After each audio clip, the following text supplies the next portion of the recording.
প্রতিষ্ঠাতা প্রিন্সিপাল আব্দুল বাবা রাদিয়াল্লাহু হোসেন গাজী।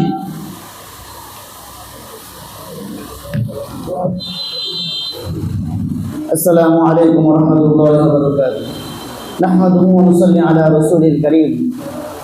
জুলাই বিপ্লব চেতনায় সমাজ ও রাষ্ট্র নির্মাণে ওলামায়ে কেরাম, যুবক ও ছাত্র সমাজের ভূমিকা শীর্ষক সেমিনারের সম্মানিত সভাপতি, শ্রদ্ধেয় ওলামায়ে কেরাম, সর্বস্তরের তৌহিদি জনতা, সকলকে জানাই আমার হৃদয়ের গহীন থেকে শুভেচ্ছা ও অভিনন্দন।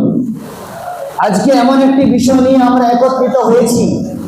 জুলাই বিপ্লব এটা ইতিহাসের শুধু একটা গল্প নয়।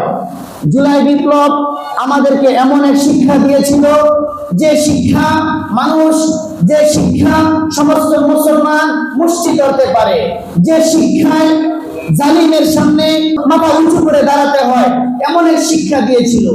জুলাই বিপ্লব আমাদেরকে এমন এক শিক্ষা দিয়েছিল কিভাবে সত্যের পথে লড়তে হয়। ইতিহাস সাক্ষী, যখনই কোনো ফ্যাসিস্ট, যখনই কোনো জালিম সরকার, যখনই কোনো জাতির উপরে কোনো জালিম তার আধিপত্য বিস্তার করার চেষ্টা করেছে, তখন যদি কেউ বা কোনো জাতি নিজেরা এক ঐক্যবদ্ধ হয়ে সত্যের দড়ি উঁচু করে দাঁড়াতে পারে, তখনই দেখা গেছে জালেমের পতন হয়েছে। তখনই দেখা গেছে জালেম 18টা বিকেট নিয়ে 18টা লাগেজ নিয়ে বাংলার জমি ত্যাগ করতে হয়েছে। এটা জুলাই বিপ্লব সত্যভাবে আবার প্রমাণ করেছে। এখানে 3টা শব্দ ব্যবহার হয়েছে: ওলামায়ে কেরাম, যুব সমাজ, ছাত্র সমাজ।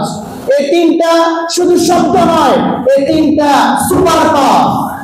আমি বলি, ওলামায়ে কেরাম যদি, কোন জাতির ওলামায়ে কেরাম যদি সঠিক দিক নির্দেশনা দিতে পারে, কোন জাতির যুব সমাজ এবং ছাত্র সমাজ যদি ওলামায়ে কেরামের দিক নির্দেশনা অনুযায়ী যদি সঠিক শক্তি যোগান দিতে পারে এবং তারা ত্যাগ স্বীকার করতে পারে, সর্বোচ্চ বিসর্জন দেওয়ার সামর্থ্য রাখে এবং প্রস্তুত থাকে, পৃথিবীর কোন শক্তি তাদেরকে পরাজয় করতে পারবে না। এটাই জুলাই বিপ্লবের শিক্ষা।